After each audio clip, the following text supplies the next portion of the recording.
Miss Wortham, step away from the workstation. Who? What? I'm in the We know middle about the fake vendors. What vendors? Can someone tell me what's happening? This is K-Rika Wortham. To her colleagues, she was a dedicated, honest Amazon operations manager.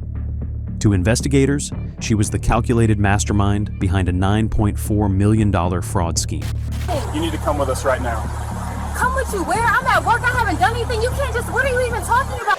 Within 72 hours, federal agents would seize bank records from 17 different accounts, subpoena transaction histories from 3 luxury car dealerships, and freeze assets totaling $2.7 million, including the $900,000 home she had purchased just 14 months earlier. The Secret Service had been watching for months. They had the invoices, the shell companies, and the subordinates who had unknowingly entered every fake vendor into the system at her direction. And they finally had K-Rika Wortham, a 32-year-old Amazon operations manager who had stolen $9.4 million from one of the largest companies on Earth and spent it on Lamborghinis and Teslas parked in her suburban driveway. Before we continue, how many people at your job can approve a payment without a second signature? Think about it. Let us know in the comments. And if you haven't subscribed yet, do so now.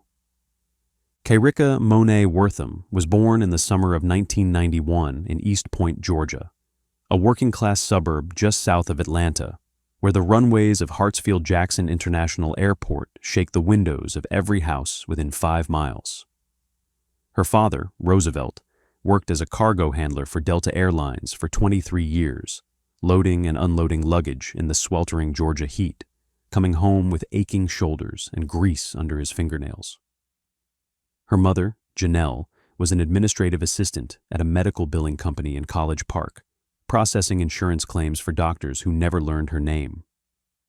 They raised K-Rika and her younger brother, Deshaun, in a 3-bedroom ranch house on a cul-de-sac where the neighbors knew each other's names, and the block parties ran until midnight on the 4th of July. Money was always tight, but never desperate. Roosevelt picked up overtime shifts during the holidays. Janelle clipped coupons and kept a garden in the backyard. They paid their bills on time, drove used cars until the engines gave out, and put a little away each month for the kids' college funds. It wasn't glamorous, but it was stable. And K-Rika noticed stability. She noticed how her parents tracked every expense, how they balanced the checkbook at the kitchen table every Sunday evening, how they never carried credit card debt. She was learning without knowing she was learning. K-Rika was a sharp kid. Her 3rd-grade teacher at Conley Hills Elementary wrote in a progress report that she showed unusual attention to detail and asks more questions than most students twice her age. By middle school, she was organizing the family's bill payments, color-coded in a binder she kept on the kitchen counter. She created spreadsheets before she knew what spreadsheets were. Handwritten grids tracking due dates, amounts, and confirmation numbers. Her mother used to joke that K-Rika would grow up to be an accountant or a CEO. She was half right. She graduated from Tri-Cities High School in 2009, the same school that produced Ludacris and 2 Chainz, and enrolled at Georgia State University that fall. She majored in supply chain management, a field that was exploding in Atlanta as the city transformed into a logistics hub for the entire Southeast. She worked part-time at a Target distribution center in McDonough during her junior and senior years, learning the rhythms of warehouse operations from the ground up. She graduated in May 2013 with a 3.4 GPA and a clear-eyed understanding of how products move from point A to point B. Her first full-time job was as an inventory coordinator at a third-party logistics company in Forest Park. The pay was $14.50 an hour. She worked there for 2 years, earned a promotion to shift supervisor, and began applying to larger companies. In January 2016, she interviewed at Amazon. The company was expanding its Georgia footprint at an unprecedented rate, building fulfillment centers across the metro area, hiring thousands of workers, and promising career advancement to anyone willing to grind. K-Rika was willing. She started as an area manager at the DAT-1 Fulfillment Center in Smyrna, Georgia, in March 2016. Starting salary, $52,000 plus stock options. Her first performance review described her as highly organized, solutions-oriented, and a natural leader who commands respect from hourly associates. Within 18 months, she was promoted to operations manager, a role that came with a salary bump to $78,000, a team of 40 direct reports, and something far more valuable: authority. As an operations manager, Kyrika Wortham had the power to approve new vendors in Amazon's payment system. She could authorize invoices for goods and services without requiring a second signature. She could direct wire transfers to bank accounts she had personally verified. In a company processing billions of dollars in vendor payments every month, she was one of hundreds of managers with this authority. No single person could monitor them all. She understood exactly what that meant. To understand how Kyrika Wortham stole $9.4 million, you first have to understand how Amazon's vendor payment system works and where its blind spots are. Amazon's fulfillment network in Georgia alone spans more than 40 facilities. The DAT-1 Center in Smyrna, where Wortham worked, is a 600,000 square foot sortation center that processes hundreds of thousands of packages every day. It employs over 1,500 workers across 3 shifts. It contracts with dozens of third-party vendors for everything from cleaning supplies to equipment maintenance to security services to temporary staffing. The vendor ecosystem is massive. Millions of dollars flow through it every month, and the system that manages those payments was built for speed, not scrutiny. When a vendor wants to do business with Amazon, they submit their information through an internal portal: company name, tax ID, bank account details, contact information. A manager reviews the submission, verifies the vendor's business credentials, and approves them in the system. Once approved, the vendor can submit invoices for goods and services. When an invoice comes in, a manager reviews it, confirms the goods or services were delivered, and authorizes payment. Amazon's accounting system then wires the funds to the bank account on file. The vulnerability is obvious. If the same person who approves vendors also approves invoices, there is no independent check. And if that person creates a fake vendor, submits a fake invoice, and approves both, the money goes out the door. There is no human being verifying that the vendor actually exists. There is no site visit. There is no phone call. The system assumes that managers are honest. Amazon's internal controls were designed to catch patterns: unusual spikes in vendor payments, statistical anomalies, duplicate invoices, round dollar amounts that suggested fabrication. But they were not designed to catch a manager who understood exactly how the system flagged suspicious activity, and who was careful to stay just below every threshold. Kyrika Wortham had been studying those thresholds since the day she was promoted. The first fraudulent invoice was submitted on August 14, 2020. It was for $8,400, payable to a company called Horizon Logistics Solutions, LLC, for temporary staffing services. The invoice included a detailed breakdown of hours worked, employee names, and a tax ID number. It looked legitimate. The bank account on file was a business checking account at a regional credit union in Marietta. Horizon Logistics Solutions, LLC, did not exist. The names on the invoice were fabricated. The bank account belonged to Brittany Hudson, Kyrika Wortham's girlfriend. Wortham had instructed one of her subordinates, an associate named Terrell, who had no idea what he was approving, to input Horizon's vendor information into Amazon's system. Once Terrell entered it, Wortham approved the vendor herself. Then she submitted the invoice. Then she approved the invoice. 8 days later, Amazon wired $8,400 to Brittany Hudson's account. That was the test run. Over the next 19 months, Wortham would create at least 14 fake vendor accounts. She submitted more than $10 million in fictitious invoices. Amazon paid out approximately $9.4 million before the scheme collapsed. The method was always the same. She would invent a company name, often something that sounded vaguely industrial, like Metro Supply Partners or Southeast Maintenance Group. She would generate fake tax documents using templates she found online. She would open a bank account in the company's name, or she would use an account controlled by one of her co-conspirators. Then she would ask a subordinate to input the vendor information, and she would approve it. The invoices ranged from a few $1,000s to as much as $75,000. She was careful never to submit the same amount twice. She varied the timing. She spread payments across multiple accounts. She understood that Amazon's fraud detection algorithms looked for patterns, so she made sure there were no patterns to find. She recruited help. Brittany Hudson was the first co-conspirator. Hudson owned a legitimate business, Legend Express LLC, that contracted with Amazon to deliver packages. She had her own relationship with the company, her own access to the vendor portal, her own bank accounts. She became the primary recipient of fraudulent payments and Wortham's partner in spending them. Then there was Demetrius Hines. Hines worked in loss prevention at the Smyrna warehouse. His job was literally to prevent theft. Instead, he helped facilitate it. He provided stolen Social Security numbers that Wortham used to create fake vendor accounts.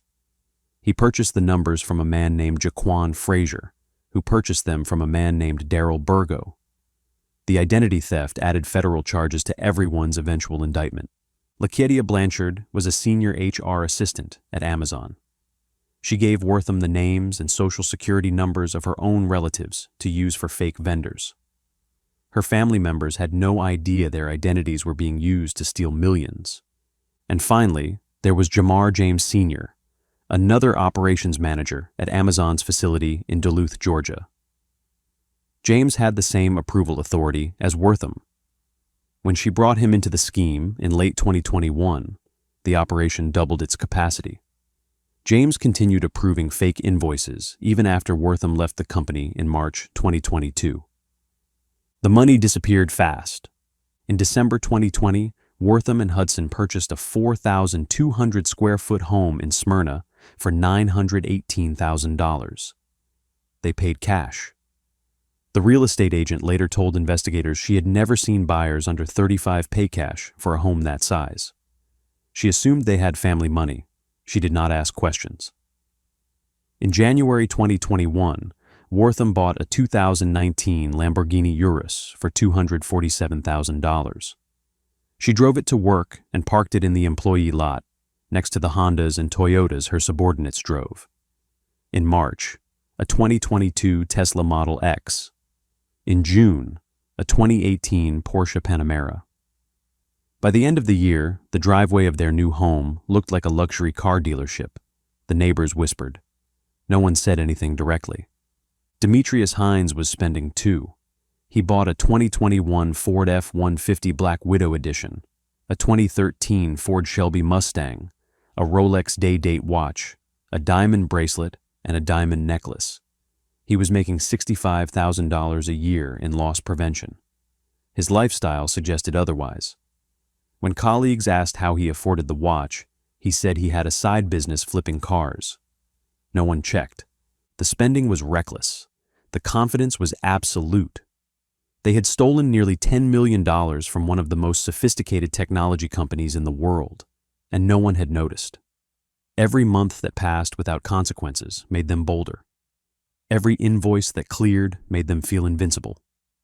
Not one of them considered what would happen when the money stopped. In early 2022, an internal auditor at Amazon noticed something unusual.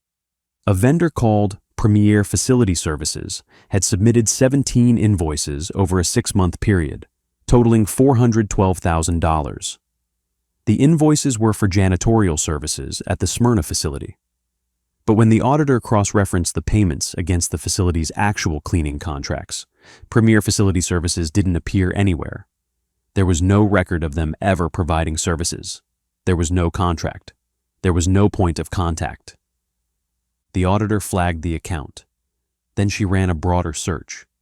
What she found was a pattern that should have been invisible, but wasn't. Multiple vendors with no delivery history. Bank accounts with routing numbers that traced back to the same credit union in Marietta. Approval timestamps that showed the same manager authorizing both vendor creation and invoice payment, over and over again. The name on every approval was Kayrika Wortham. Amazon contacted the U.S. Secret Service. The Secret Service's Atlanta field office opened a formal investigation in April 2022. They subpoenaed bank records, pulled wire transfer histories, and began mapping the network of accounts that had received fraudulent payments. The trail led to Wortham, Hudson, Hines, Blanchard, Frazier, Burgo, and James. 7 people, $9.4 million, 19 months of theft hidden in plain sight. By the time investigators had assembled the full picture, Wortham had already left Amazon. She resigned in March 2022, telling colleagues she was pursuing other opportunities. She did not know that her departure had triggered a comprehensive audit of every vendor she had ever approved. Stories like this don't get the attention they deserve. If you want to see more accountability content, subscribe and hit the notification bell. We cover cases mainstream media ignores. The Secret Service executed search warrants in September 2022. At Wortham and Hudson's home in Smyrna, agents seized laptops, cell phones, financial records, and the keys to 4 luxury vehicles parked in the garage. They found spreadsheets documenting invoice submissions. They found text messages coordinating payments.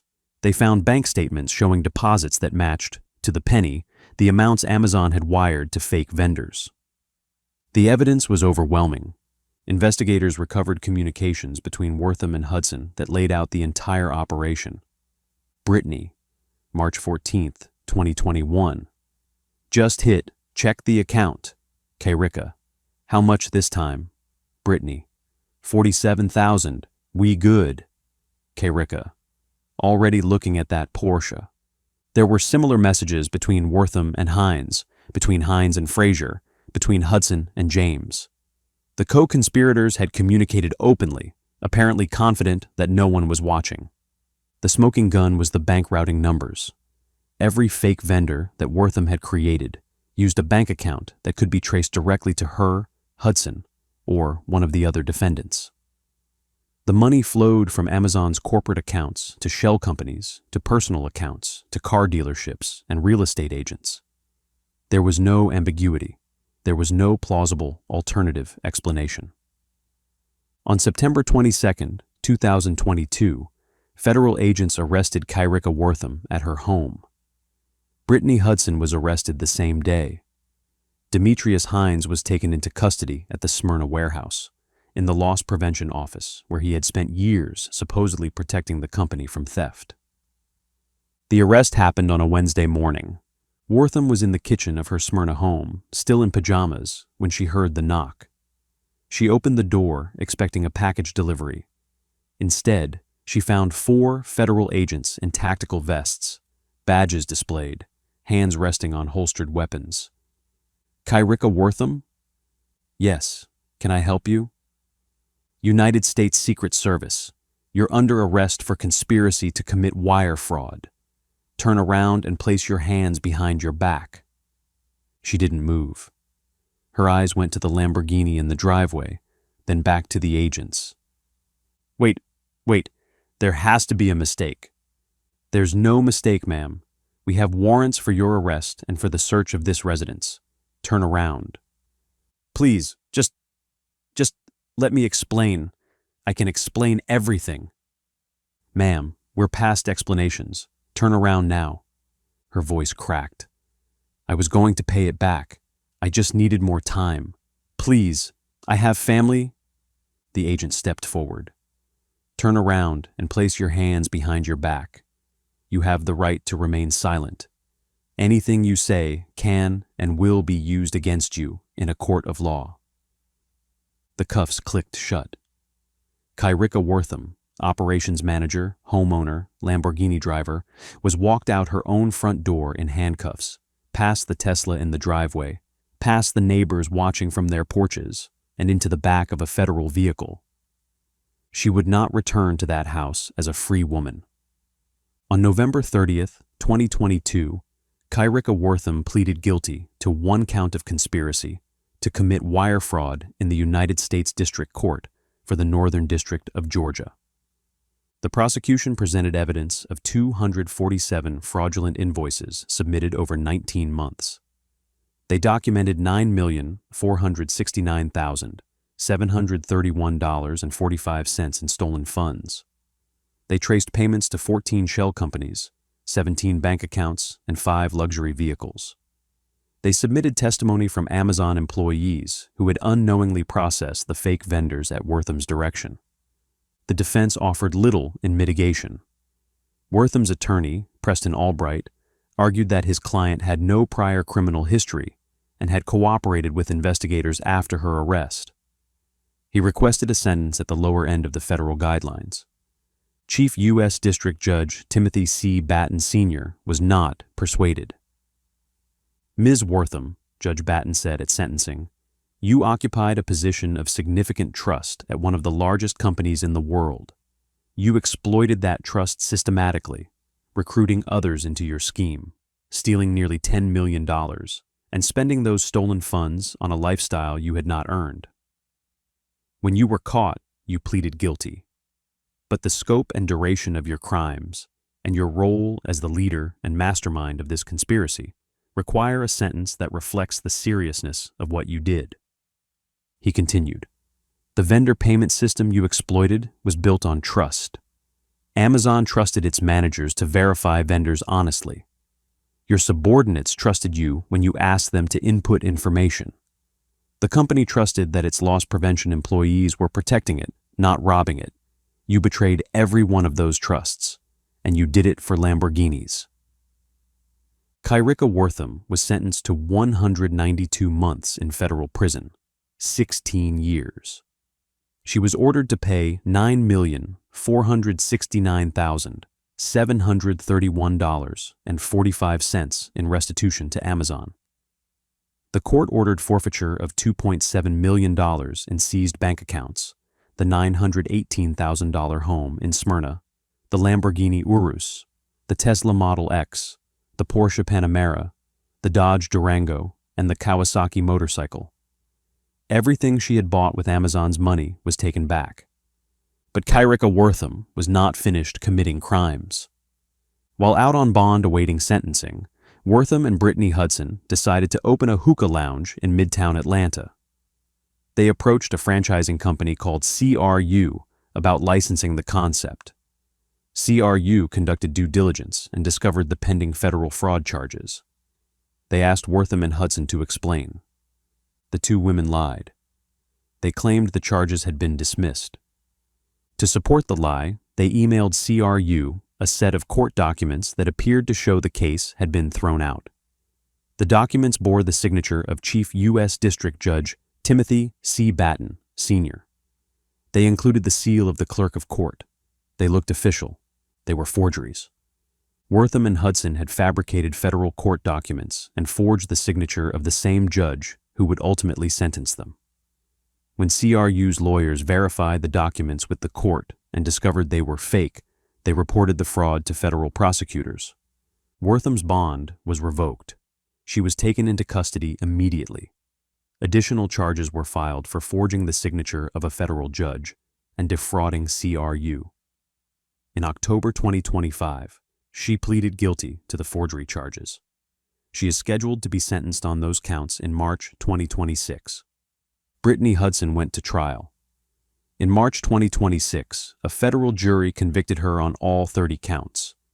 2 counts of conspiracy to commit wire fraud, 17 counts of wire fraud, 1 count of conspiracy to commit money laundering, 9 counts of money laundering, and 1 count of forgery of the signature of a federal judge. She faces sentencing in June 2026. Demetrius Hines pleaded guilty and awaits sentencing. LaQuetia Blanchard pleaded guilty and awaits sentencing. Jaquan Frazier pleaded guilty to misprision of a felony.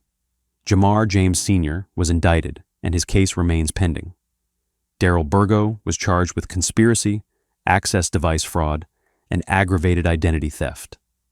7 people, $9.4 million, 19 months of theft. And at the center of it all, a woman who had been trusted with the keys to Amazon's payment system, and who used those keys to steal everything she could carry.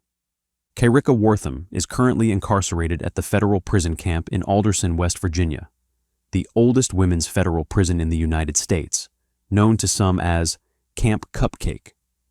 It is a minimum security facility with no barbed wire, no armed guards, and a campus that resembles a boarding school more than a prison. The inmates live in dormitories, not cells. They sleep in bunk beds in two-person cubicles separated by cinder blocks. Previous inmates include Martha Stewart, who served 5 months there in 2004 and called it a horrible experience. Wortham will spend her days working, kitchen duty, groundskeeping, clerical work, for wages measured in cents per hour. She will have limited phone access, limited visitors, limited contact with the world she left behind. She will watch her 30s pass through a window. She will turn 40 in federal custody. Her parents will age. Her brother's children will grow up without knowing her. Wortham will not be eligible for release until 2036. She will be 45 years old. The Lamborghini will be long gone. The house will belong to someone else. The designer clothes will have been donated or sold. And the $9.4 million she stole will still be owed, every penny accruing interest, following her for the rest of her life. She had been trusted with authority. She had been given the keys to a system built on good faith, and she had used those keys to take everything she could carry until the day she couldn't carry anything anymore. That was a $9.4 million lesson in what happens when trust meets greed. But the case on your screen right now? The betrayal cuts even deeper. Click it